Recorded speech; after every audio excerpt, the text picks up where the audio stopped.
morning, everyone, and welcome back to another episode of our Ironfish Morning Show. I'm Karina Contra-Georges, and here to chat about Victorian Civil and Administrative Tribunal arrangements, aka VCAT, during Stage 4 restrictions is Team Coordinator Samantha Lim. Welcome, Sam. Hello. Thanks for joining me. Hi, good morning, everyone. How are you, Karina? Not too bad, not too bad. Crazy times we're living in, though. How are you coping with Stage 4 lockdown?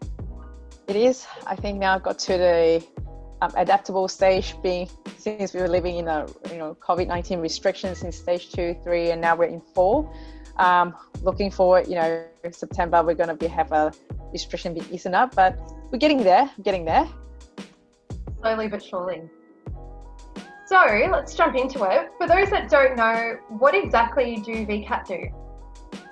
So VCAT represents of Victorian Civil Administration Tribunal. So basically, they are court hearing for any cases that, especially for us in real estate agents, we deal with disputes between tenancies when they're ending, or even in the middle of the tenancies between the landlord and the tenant when they can't come to an agreement, or that mediation can resolve the situation. That's when we actually bring the case to VCAT. Yeah. And how has Stage 4 restrictions influenced VCAT arrangements in general?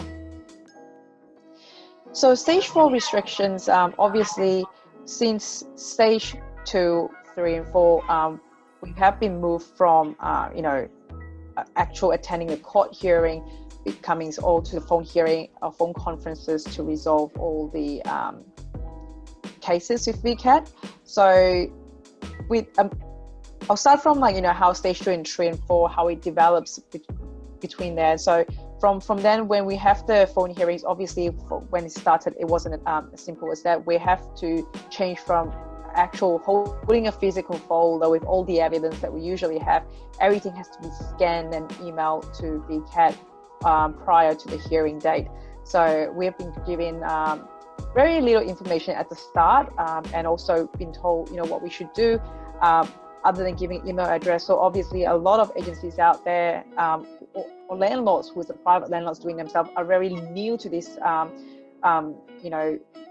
phone hearing or conferences, which is a bit hard with all this technology. And given that when you scan through a file, there's certain numbers of size of the file able to go through, which a lot of photos that we need to send through for evidence, like tenant damages to the property, or evidence to prove. We have reports of ledgers, things like that.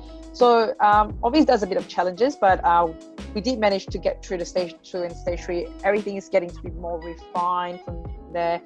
We still have to send through those evidence at least 3 business days prior to the hearing, even though they're listed 48 hours prior to that. It has been quite of a challenging with all the phone hearing cases, but as soon as we progress from Stage 2 and 3, we have been getting more experience and more equipped ourselves dealing with the cases, especially from since the mid of May. Consumer Affairs Victoria has been introduced to get involved in all the cases before we actually made an application to VCAT, which is very important because a lot of people have no idea. They just simply made VCAT an application to VCAT, and that actually get pulled into the pipeline and taken so much time, which means all the cases hearing date will be delayed. But with the temporary measures of sections 548 of the Residential Tenancy Act, definitely helps with how CAV distinguish what case should be heard by VCAT or what case can actually go through a mediator, which is held by CAV to decide whether this consider needs VCAT to involve, or they could actually have a further discussion and negotiation between the landlord and the tenant for a rent reduction, or even terminating the lease and so forth. So it does happen with Stage 4 restrictions. We have a bit of more clear guidelines from VCAT, which is great. So they tend to be providing more information. It's more now available on their website in terms of what section they have to apply for, and they give more information elaborating that just to remind all of us that currently only urgent hearing cases will be heard at this stage, urgent and priority cases. Was there an example of a recent case that you've been involved with where you've had to hear a matter over the phone?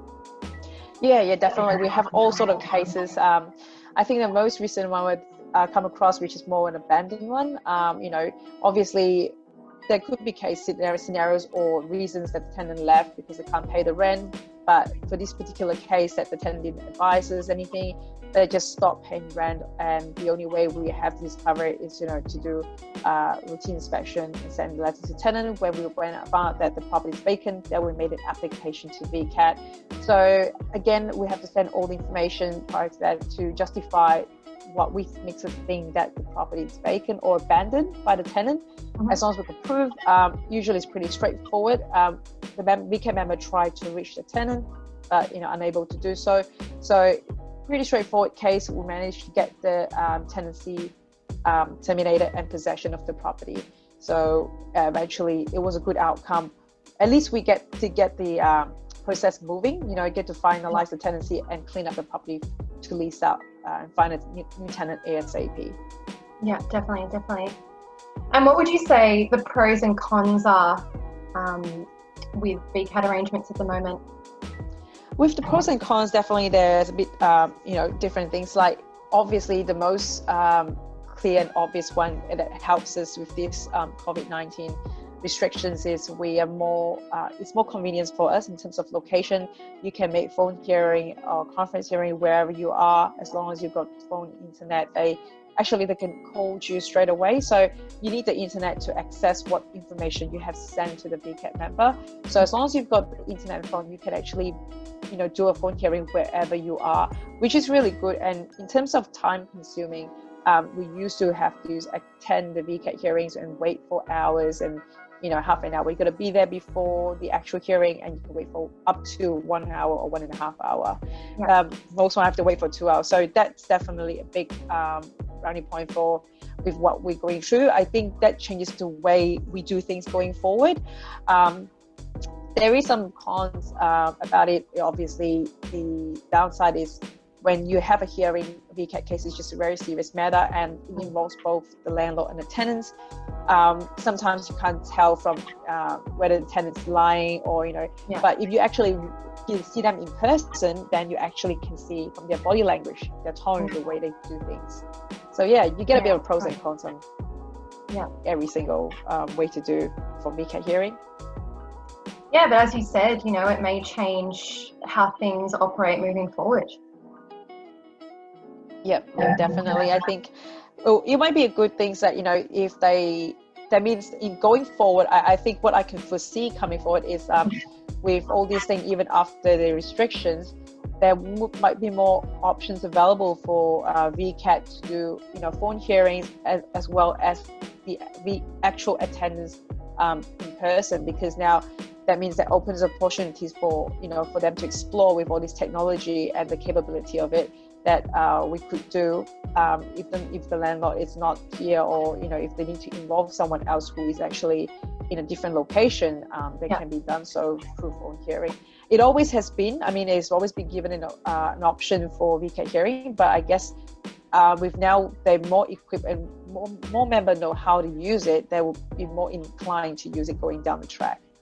Yeah, definitely. Well, thanks for joining me, Sam, and sharing your insight and experience. Yep, no problem. My pleasure. Good. I'm glad you joined me. To all our viewers, tune in next time as we discuss more real estate know-how. As always, stay safe, stay optimistic, and look after one another. Take care. Definitely. Thank you, Karina. Stay safe, everyone.